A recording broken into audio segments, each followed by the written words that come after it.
Hello and welcome to this week's edition of the WCS Sports Connection. I'm your co-host, Jeremy Qualls, and with me as always is my co-host, Tate Mathews. Tate, it's been a very, very busy and important week last week for the WCS Sports Conference. It was National Signing Day, and man, did we have a big day. Also on slate last week was the Max Preps Tour came down. They talked to the Independence High School, had their big to-do. Get this, 17,000 high schools. 17,000 high schools. They made the top 50. Not only that, we talked about it last week, 2 weeks ago. They were the number one nationally ranked team in the middle division. That's the 1,000 to 2,000 student population range.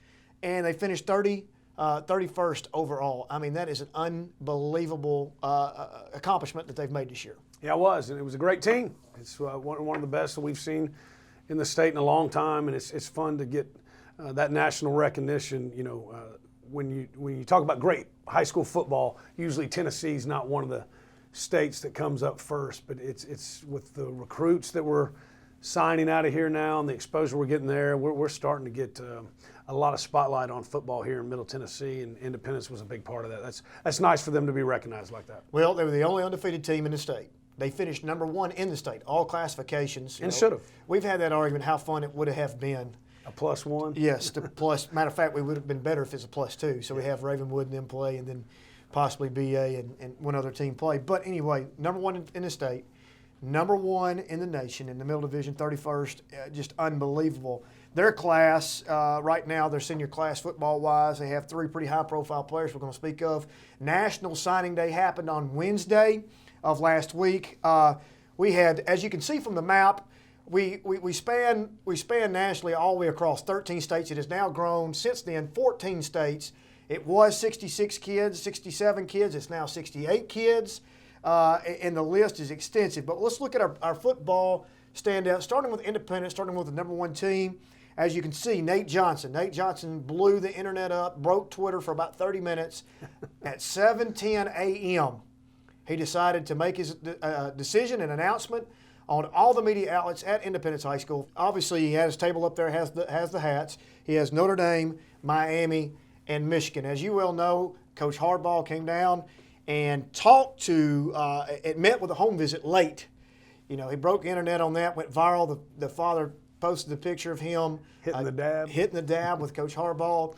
Now, I have to give it to Coach Hardball. Unbelievable recruiting class he did. Yeah. Job he did this year. This guy can get in homes and get it done. Yeah, well, they signed the number one player in the country. So that goes to show you the recruiting job they're doing and the kind of kids they're doing. They're signing, and he came down here to get Nate Johnson. That goes to show what a talent he was. I mean, that's big. They don't just come down here because they need to find somebody to fill in. That was the receiver they wanted. And with Coach Richt at Miami now, and then obviously Notre Dame, what a great honor for him. And that's big. And that's like what we were talking about earlier. That was all over the internet. And that's exposure on Independence High School. That's exposure on Middle Tennessee. That's big. That's exposure on the WCS Sports Conference. Very important. Absolutely, and I couldn't agree more. I mean, like you said, he did it at 7:10 so it can coincide with the ESPNU broadcast where they wanted to show the war room and all that. So I think that's, obviously, like you said, how important he was to that staff and how they wanted him and how excited not only was the coaching staff but the entire state that were Michigan fans were constantly tweeting. I mean, it was unbelievable. Pretty neat atmosphere. Now, one kid that did not waver from start line to finish line was the four-star commit to Texas A&M, the Centennial linebacker Tyrell Dotson. Coach Chavis came down, or actually he went and visited Coach Chavis and that crew back in August, maybe even July. Yes. And he came away from that with a commit and was solid all the way through. Yeah, and then got an offer from Alabama afterwards. He said, no, thank you. As long as Coach Chavis is there, gig him. I'm going to be an Aggie. And another one that got a lot of exposure, and that's a big time signing right there. And like you, same story as with Nate Johnson. They didn't just come here to find a linebacker. There's plenty of linebackers in Texas. That's the one they wanted. That's big time. And then I know you're going to talk about it, but being named Parade All-American First Team, I don't know if we've ever had that. That's a big deal, man. We're talking. There's a lot of big time players that he was named that over. You know, we looked at Van Jefferson last year. We obviously always reference him being on that All-American team, but it was not the Parade All-American First Team. He was Parade All-American First Team defense, If I'm not mistaken, there's only been 4 in the state in the history of that. Obviously, he's the first ever in the conference and at the school level to be named Parade All-American. That's big time. And not only that, Alabama comes in with an offer. That'd be awful hard to turn down. That is a testament to his character, what kind of kid he is. Man, I'm not taking away from Nate because Nate, these guys are high character kids. That's one thing that people have to understand. The Michigan staff, the Texas A&M staff, when these kids come in, you're not going to have to babysit these kids. These are high, intelligent, high character kids for those programs that can also do the duty on the field. Yeah, and the thing I love about Tyrell, we've talked about it a lot on this show. Here he is. He's got this offer to go to Texas A&M. He can go anywhere he wants. And on Twitter, he's hyping up Chris Rowland and other guys from not even his team, And when they're getting offers, he's putting it out there on Twitter. And I remember I think at the state championship game, he's even putting out tweets to colleges. Somebody needs to sign this guy. That's really neat, man. That goes to show the quality of a young man that he is. And he didn't have to do that. He wanted to do it. That's really neat. Well, let's look at the football breakdown of signing day, starting with Brentwood. Ahmad Arnold, at one time, if I'm not mistaken, was at Samford, yes. Flipped inside the conference, went to Mercer. Not sure what his decision-making was there, but Ahmad Arnold, very good physical football player. I mean, his body alone, you walk into the door, you're automatically going to get you a signature or two right there, or a commit. But congratulations to him, Mercer. His quarterback on the Brentwood team, Carson Croix, also ended up going and committing to Samford. Yes. Ahmad, a young man that's had the injury bug throughout his high school career, and I think if that doesn't happen, probably even more offers than what he had. But you're right, he sure does pass the look test. Mercer, they did that with a couple of mid-state, out of the WCS Sports Conference, but a couple of mid-state kids here that they were able to flip. It's a neat campus.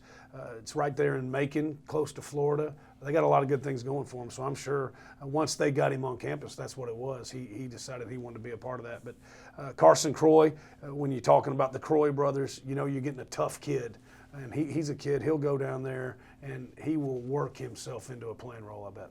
Well, Franklin, Joe Richards, UTC, he goes there. He's the lone Franklin Rebel football player that gets an offer. Independence, we talked about Nate Johnson earlier. Colin Stribling, right now, he's a big pickup for MTSU. Yes. I think he will be an impact player at that corner spot for those guys. Very athletic man. And he's been committed to Middle for a while. Middle targeted him very early on. They wanted him. He's a guy that can go in there and play, just a very athletic kid. You didn't hear as much about him because of Nate and Andrew and what they were doing on offense, but great pickup for them. Well, the most interesting commit and signee of the entire signing class this year, the Austin Percy Diamond in the Rough Award winner this year, Andrew Bunch, decides to not go with a Power 6, Power 5 school. He had several FCS offers on the table, goes to the Scottsdale Community College Fighting Artichokes, which is a national junior college team. However, upon more investigation upon this group is the #1 offensive rated junior college in the country. Oh, real deal. The real deal. And they've put when you go and play there, you go on to a Power 5 school. And you're right, it was his choice. It's not that he didn't have offers. Again, I hate to keep bringing it up. Bill Whittemore, man, go back and research it. It's going to be the same story. He went to Coffeyville, Kansas Junior College, and then he ends up, Mangino signs him at Kansas, University of Kansas. He's the Big 12 or Big 8, whatever, newcomer of the year, all conference. Same thing's going to happen here. And what's going to be funny, all these guys that didn't offer Andrew Bunch, after he's an All-American at Scottsdale Community College, they're all going to come in and want to offer him, and he's going to be no taller than he was now. It's unbelievable. Can't wait, because we're going to have it hanging up right there. I'm getting a Fighting Artichoke shirt. He's already told me he's sending it to us. Can't wait to see it. Cam Newton was a junior college guy. That's correct. If you go back and look at that on the E60, I did see that, and I actually thought about that. Right now, the current player that he's going to be replacing is the backup for Bethard at Iowa. So the last 3 to 4 quarterbacks have gone on to be very successful. So we'll see how that plays out. Ravenwood, big signing class. Cruz Holt, the kicker of the year, Mr. Football, ends up picking up a late offer and committing and signing with Middle Tennessee State University. That is a weapon right there, guaranteed that going through the signing day that kind of goes through and nobody pays attention to, but there will become a point in time that he will become a weapon for Middle Tennessee State. No question. And he got a full ride. And why is that a big deal? That doesn't always happen. You know, a lot of times a kicker will come and they'll ask him to walk on for a year and work their way into a scholarship. They gave him a full ride. They don't do that unless they expect you to play early and, like you said, expect you to be a weapon. Congratulations to Cruz. That's very nice. Chris Rowland, another one that we kept saying, what, it's taken so long, picked up a lot of steam, particularly from those mid-majors, those 1AA programs. UT Martin definitely came in late, really, really wanted him. TSU came in late. He kind of decided between those two schools, ended up going with Tennessee State University. I believe at that level, Chris Rowland will be awesome. Well, Tennessee State's willing to change their offense around for him. I mean, that's how important he was to them. They don't really have an offense that features a hybrid back like him, but they're going to put it in if he came, and he did. So that goes to show you what they think of him. Well, we're down from 3 SEC players last year to 1 this year, and that's okay. But if you look at, we're keeping our streak alive. Next year already, Max Ray, offensive tackle at Franklin, is getting some big-time attention. Auburn's already on the line. UT's already offered. All those teams. I mean, Ravenwood's going to have a player as well that's going to be SEC looks, and hopefully somebody will pop up out of nowhere on that to keep our SEC streak going. The overall class, 68 right now. If I'm not mistaken, we should top out at the 75 range. We still have some kids that have not picked up offers, have picked up offers and have not made their choices yet. So it's going to be interesting. The breakdown goes like this, Tate. Brentwood, 13 signees total for the year. That's all sports. Centennial 9, Franklin 7, Indy 11, Page 3, Summit 4, and leading this year's class in the fall signings is Ravenwood with 21 signees. Very impressive. And the best part about it, and I know it's something you're very proud of, it's all kinds of sports. I mean, the thing that jumps out to me, you got to love this. Brentwood's always been well-rounded in athletics. They had 2 signees in rowing, and now look where they're going. Eden Norris is going to the University of Texas. Michelle Holtkamp going to Stanford. Now those are not 2 small programs. No. Obviously, I don't know what the rowing landscape looks like out there, but if you can get your college tuition paid for at Stanford by rowing, row away. And that's interesting because, like you said, we do branch out. That is a non-sanctioned sport, but we do grasp that. We do love that. We do showcase all of our sports. That includes rugby, lacrosse, rowing, swimming, and diving, and the list goes on. So, you know, we're proud of those students as much as we are in the sanctioned sports. But like you said, I'm glad you said that because I was going to point that out. 2 of our biggest signees for the entire year come in rowing from Texas, University of Texas, and Stanford, as well as so many others. We've got a couple baseball players, a couple of SEC baseball players. We got one going to Memphis as well. We got Louisville, Trevor Johnson, big player in the state tournament on the championship team this year at Brentwood, going to Louisville. You got to think Brody Hasty right now. Talking about national recognition. Right now we've got, we finished the year with Brentwood volleyball being nationally recognized, top 25 program. You've got Independence right now, number 1 nationally in the middle division, top 30 overall. Now you've got, we've got 2 separate high school cheerleading teams. Yes, that is a sanctioned sport, and they do give away a state championship. Right now, Ravenwood finished 2nd nationally. Franklin finished 8th nationally. And then you look at everything that we have right now. Brody Hasty, back to Brody Hasty, the top-ranked sophomore underclassman in cross-country right now.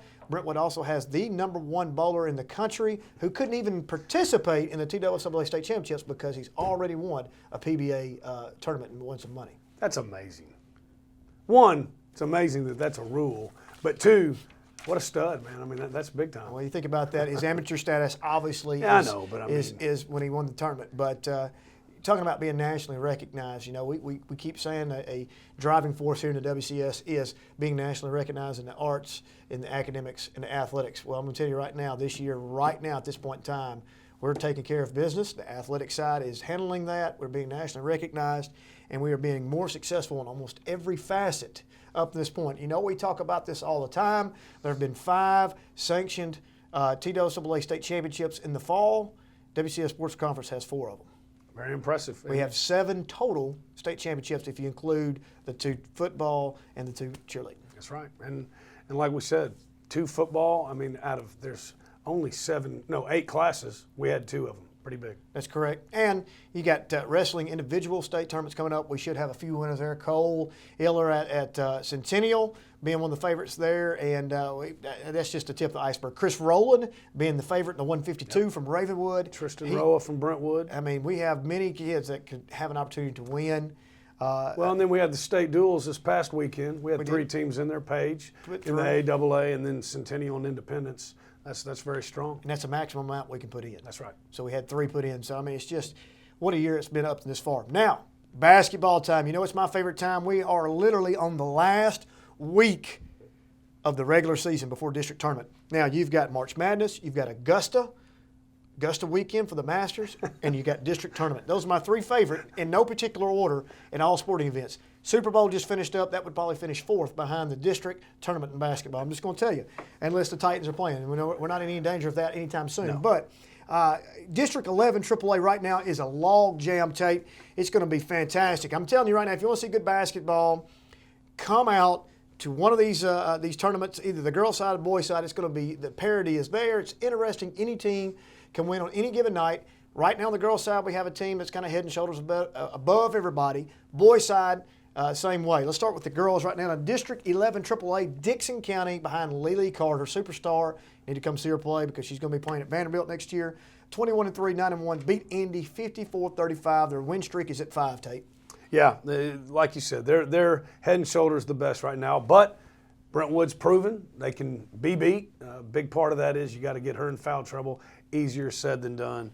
But then the rest of them, man, they're just right up under them. And once you think somebody's separating themselves as the second place team, clear-cut second place team, they get beat by somebody else. It's going to be interesting to see where that ends up. And like we said, it's a tournament sport. So all you got to do is beat Dixon County once. It's been done once earlier. They got a shot. Now this is right now current. We still have 3 games to play.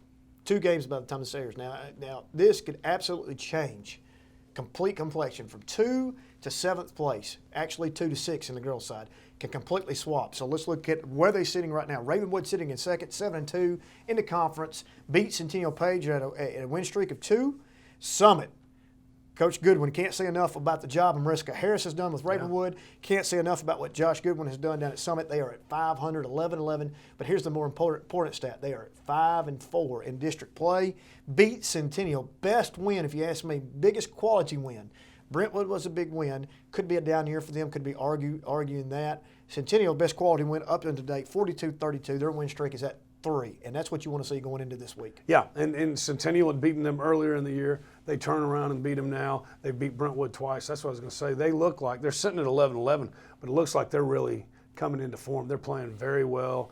Z. Esmond, what can you say? She broke 1,000 points when we were at game day, about 3 weeks ago. She had 25 against Centennial.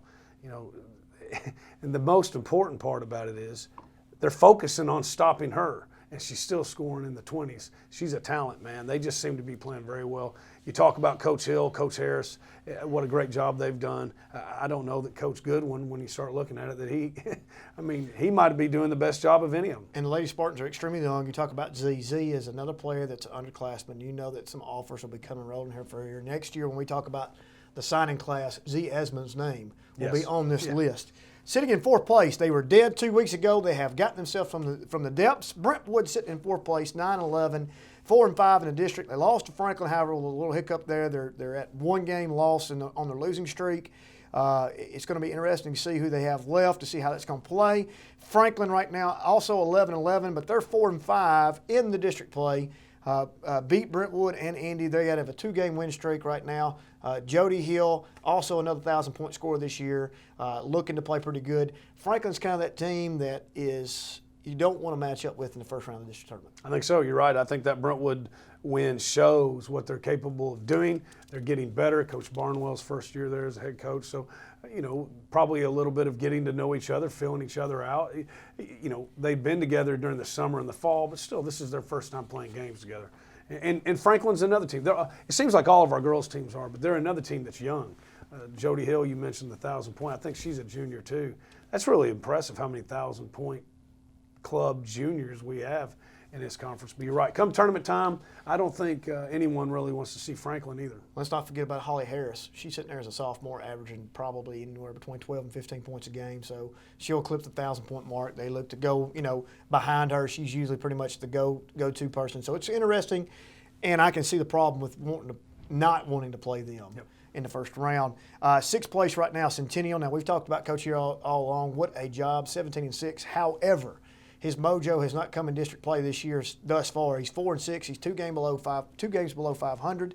He's on a 2-game losing streak to Ravenwood and Summit. Chantel Fly, she's another star in this conference right now. She's a sophomore. Centennial, you for sure, if you come in at sixth place in Centennial, I mean, just think about that. I'm going to be rewarded by getting myself in third place and have to turn around and play Centennial in the opening round. Yeah. Well, that's what happens when you got a bunch of quality teams. I don't know who their 3 left are games, but when you look at that, 17-6, so they got 3 regular season games left, and then you got to think they at least have 1 or 2 tournament games. They have a chance to win 20 wins, and that just goes to show how far that program's come. That's amazing. I hope they get to it. It would be really neat. Independence rounds out the field of 7 right now. Independence sitting at 4-19, 0-10, have yet to get a district win, but they're always knocking. They're competitive. Right. Once again, they lost to Dixon 35-54. You never know. They're playing people tough. You don't have anything to lose. You never know coming in that spot. So if it was played today, Tate, let's look at the brackets right now. Dixon obviously would get the bye. 4-5 game. Brentwood, Franklin. That would be interesting right there. Those two have kind of come from behind, so to speak, as the years come on. The 2-7 game, Ravenwood, Indy. Don't necessarily see any hiccups there. I would see Ravenwood moving on. And then Summit, Centennial. Now you want to talk about a game. That would be held at Summit because they're the high seed, or lower seed rather, and that would be an absolute battle. Yep, and like you said, Chantel Fly, Z Esmond, 2 girls that can, or young ladies that can score. That's the big thing. Once you start getting tournament time, if you can score, if you got kids that can manufacture points and score, you got a chance. And both of those young ladies can do that. Those games will be played on Tuesday, February the 16th at 7 o'clock. The girls' games, satellite games, will be hosted by the lower seed, or the higher seed, rather, however you want to look at it, team. And all those games, 2 will be hosting 7, 3 will be hosting 6, 4 will be hosting 5, all at 7. All right, flipping over to the boys' side of things.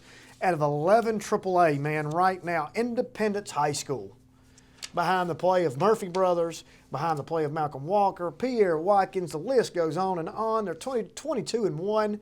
To think about this, their football team and basketball team have not lost a game in the state of Tennessee. They're sitting at 35-1. The only loss coming over Christmas break at Hopkinsville, Kentucky. They are on a 14-game winning streak, and they are looking at everybody in the rearview mirror. They are, and they're winning games, and people are trying to slow it down, stall ball. They're winning games, 45 to 20. They've come close to 100 points a couple times. They are fun to watch, and when you look at AAA in the state of Tennessee, Blackman's undefeated. Station Camp's undefeated, although I don't think Station Camp's played the schedule that Independence has. That's 22-1. That's big, man. They're fun to watch. They are fun to watch. Centennial coming in second place right now. Pete Froden, first-year head coach, doing a good job there. 14-8, 6-4. They have on a 3-game losing streak. They're going to have to get that corrected this week to get themselves back into play. Summit bounced back. Summit's been dead 20 times this year, and they've bounced back every time, sitting at 17-5. 5-4 right now, beat Centennial, lost to Brentwood by 1. They are on a 1-game winning streak. I mean, you cannot say enough about John Carter, what he brings to the table. However, a breakout star and star of this week's WCTV Play of the Week, Colin Henson, with a breakaway dunk.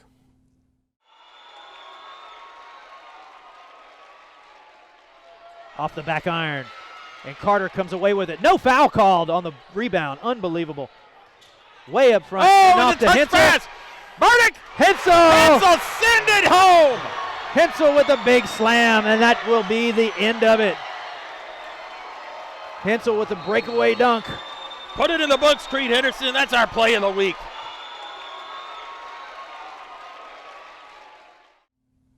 Now, as you can see in this clip, I'm not taking away from Colin Henson's dunk. That's fantastic. But what you need to see off the bat is the versatility of what John Carter brings to the table.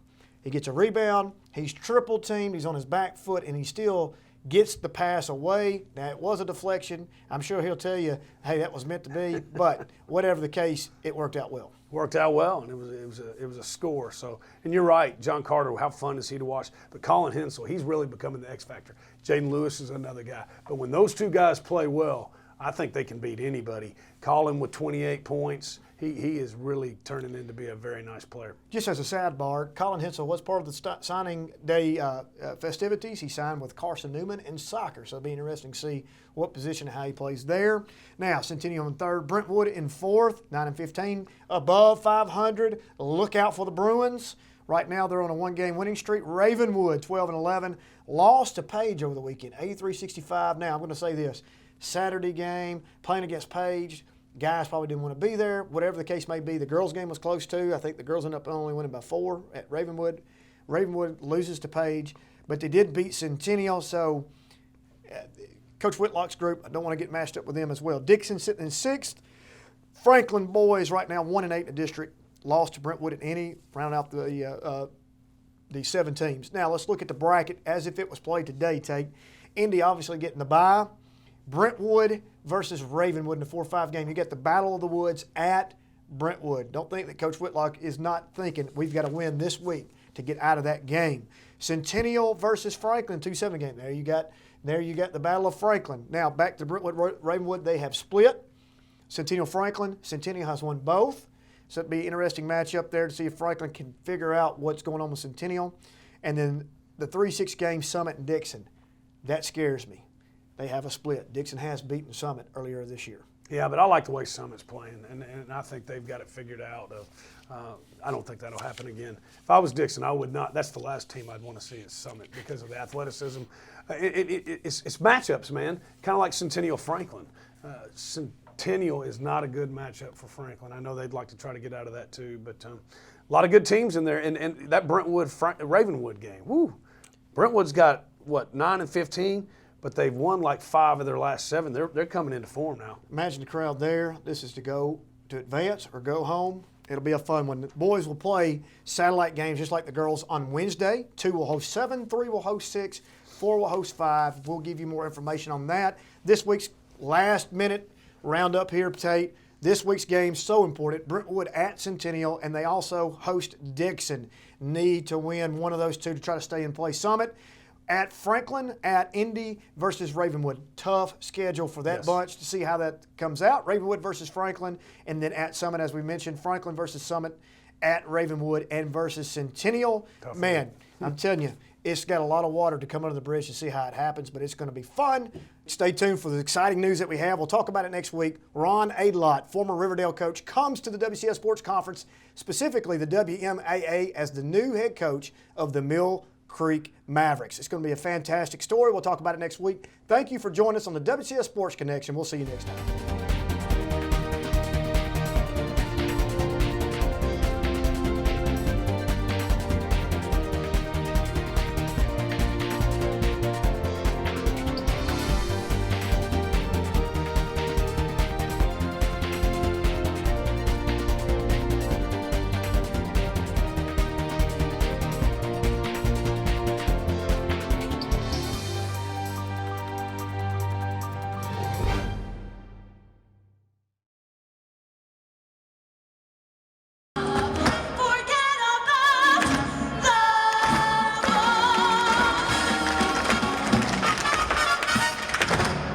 Thing to have all the schools from across the county participating in something where you can see what other schools are developing as well as your own and just kind of advertise yourself. So it's pretty cool.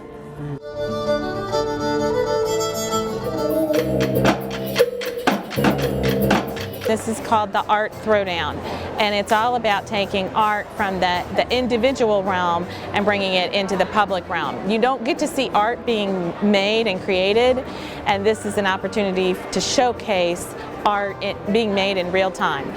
Obviously, none of this would be possible if we didn't have fantastic art teachers, whether it's musicians or whether it's sculptors or whatever it might be. We have some of the highest caliber fine arts teachers in the country right here in Williamson County Schools.